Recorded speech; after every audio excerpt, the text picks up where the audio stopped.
Hi, I'm Alvin. I have a passion for mission work, and I had an opportunity to be out on the West Coast to do some mission work, and this is my story. Hi, I'm Alvin. I've been coming to this church for 2 years. I'm married to Joy, and the reason that we came here is because of our kids, Josh and Leah Klassen, and Mike and Ashley Thiessen, and our grandkids. So I just came back from a mission trip, and I was asked by Liza if I would mind sharing my story, and I said absolutely. I've always loved missions, and I've had opportunity to go to different places with Joy, even on trips with our kids, and with the fire department, I actually had an opportunity to build a few different homes for Habitat. Cut, just a second. I don't know why I just... So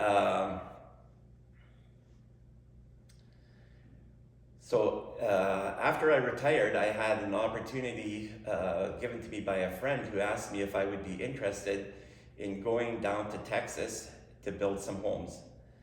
And this was at the end of winter, and so it seemed like a perfect opportunity to be able to get away from our winter here and to be able to go down there and do something. So the trip was to go down to LaGrange, Texas. It was an area that had been hit by Hurricane Harvey. Homes had been washed away and other ones had been blown away. And so when we build homes there, at the end we have opportunity to dedicate these homes to these families, and after they have an opportunity to be able to share. And in this place, the teenage son of the family that got this house shared that this is the first time he's ever lived in a place that has a mailbox. But I'm not going to tell you that story. So then COVID hit, and last year I had an opportunity to go to Princeton, BC. And in Princeton, there had been flooding. There is a river there that meets right in the middle of town. And the way the storm had hit, it was for sure that the banks were going to burst.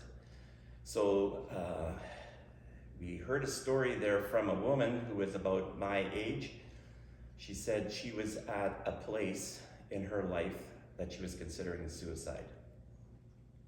She lived in an apartment right by the riverbank, and when the town people came by and said, it's time to leave, she said she wouldn't be leaving because she didn't care about her life.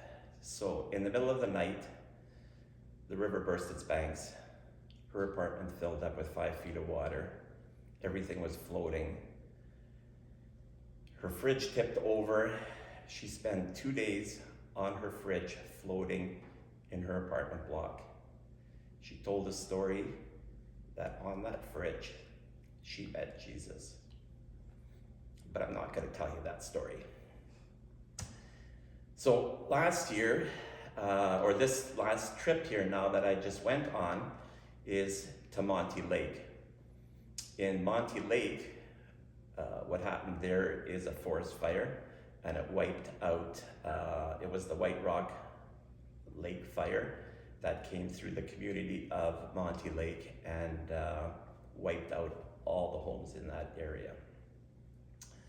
So before I go into that story, I want to share with you Luke 10, and because the question is, why do I want to go? And Luke 10, it has the story about the guy who says to Jesus, how do I get eternal life? And Jesus says, well, what do you think the answer would be? And he says, love the Lord your God with all your heart, mind, and soul, and love your neighbor as yourself. And Jesus says, you have answered correctly.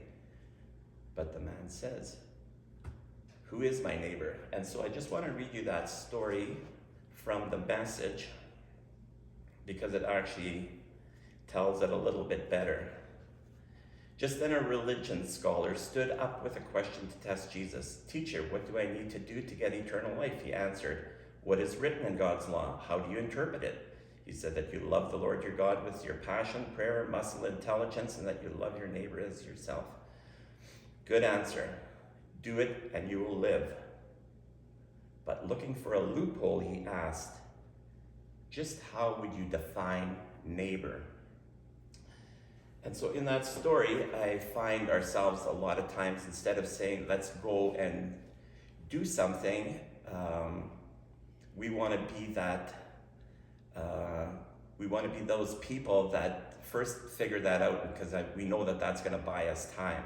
And so we might, as a church, put a committee together and say, let's study to say who it is that would be our neighbor. And so maybe we won't have to actually do anything for a couple of years, because we'll be studying that. And here's a story that you guys will like. It's a story of a church group who is trying to raise funds, and they have a missionary at their church. And so because missionaries have a close contact with God, they ask him to lead them in prayer. And they said, we need this much money. Could you pray for that? And he came to the front and he said, I will not pray for that. He said, but what I will do is I will take all the money that's in my pocket if every one of you does the same. And at the end, whatever we're short, that's what I'm going to be praying for. At the end, they weren't short anything. So back to Monty Lake. I'm at Monty Lake building this house. I was the crew supervisor, and this is now nearing the end of the build, and we're building a home for a family with 3 small kids. And this family's been through a lot. They lost every single thing they own, which is an experience that I have never had. And so they, after they lost everything, they bought a trailer, a camper, and they moved into that for the winter. They looked at their insurance to see how much money they could get, and in short order, they realized they will never be able to build with what they have. So they live in this camper. We hear the story. The camper, the water lines freeze pretty much every second day. The heaters aren't adequate on the cold days, and it's a tough slug. So in spring, a community has invited MDS, Mennonite Disaster Service, to come and to see what they can do to help. This family is picked, and they are getting a house being built for them. And so this family is excited. They're looking forward to a new house. They actually can't even believe it. And so when we come there, we're getting close to the end. There's still quite a bit of stuff to do on the outside, and the inside is left to finish. But what I didn't realize is that the place that we were staying was a community club, which does not have facilities for volunteers to stay for winter. And we had a trailer that was for showers, and so those were going to be moved out. And so this family, I realized the mom was in a place when I got there that was not well. It looked like she was on the verge of a mental breakdown. And so she didn't really want to talk to us too much, and because I recognized after that she felt that this project would not be finished before winter, and that they would be spending another winter in their camper. So we needed to do the outside. We get a group of young guys from Southern Ontario who just happen to be siding and overhang guys, which is the big job that needed to be done to finish off the outside. As fast as I could cut siding, they were putting it up. So by the end of the week, we were almost done, and they were leaving on Saturday morning. And so a couple of the older guys that were staying for the next week, they had said, normally we don't work on a Saturday. They said, would you guys be interested in working? So we worked Saturday. And then actually, because we had a hydraulic lift there, we actually worked a little bit Sunday after church, and we didn't use ladders, so we didn't think it was really that much of a sin to work a little bit on Sunday painting. Anyway,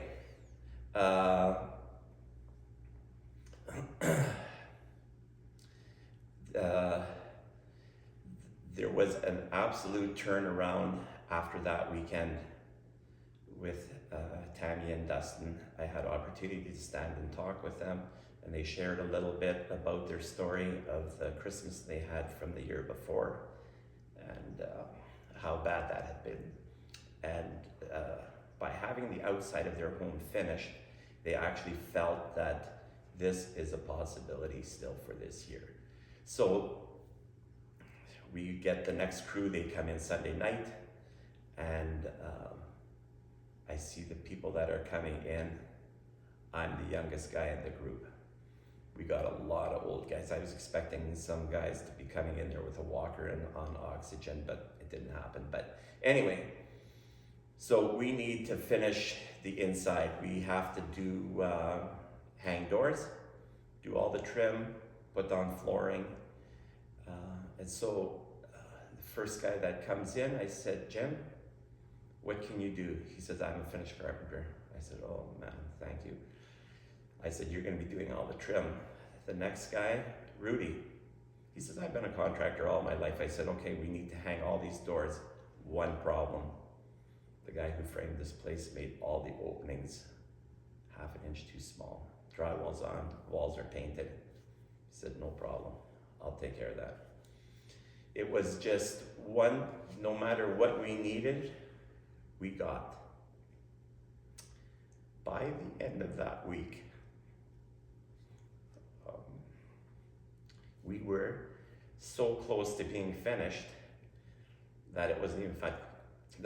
Funny. It was just like, I cannot believe that we have gotten this. And I just remember them praying for a miracle and us praying for a miracle.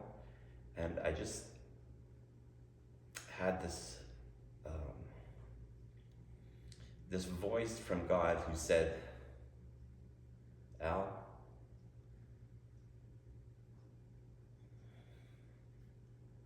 sometimes when you're looking for a miracle, you are the miracle. And by saying that, it's that we are the hands and feet of God. And the story that I was relating before is that unless we actually do something, you know, we're always looking for a miracle, and God does miracles,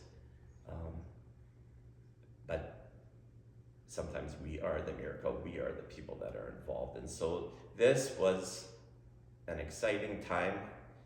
The difference between the first week that I had been there and Tammy not being interested in talking to me, to the last day saying, Alvin, is this your last day? And I said, yeah. And she said, you cannot leave. You are too nice of a guy. And she came over and hugged me. And yeah, it was a big change in her and the excitement. And a week later, she actually texted me, sent some pictures, and the house had been dedicated. They moved in. And coming home, looking back, those 2 weeks and what we needed to do and what we had, everything was a miracle. The people that we needed came, everything was put together. It was unbelievable. And so why am I telling you this? It makes a difference in my life. I would love to encourage people to do things other than watching other people do. You get involved. It's unbelievable how it can change your life. It's not a trip. that you're gonna get on sell-off vacations. It's something that you are gonna go, you're gonna do it. While you're doing it, you don't even recognize it.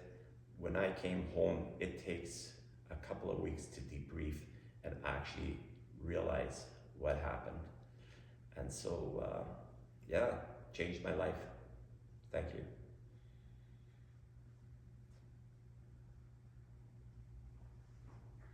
Okay.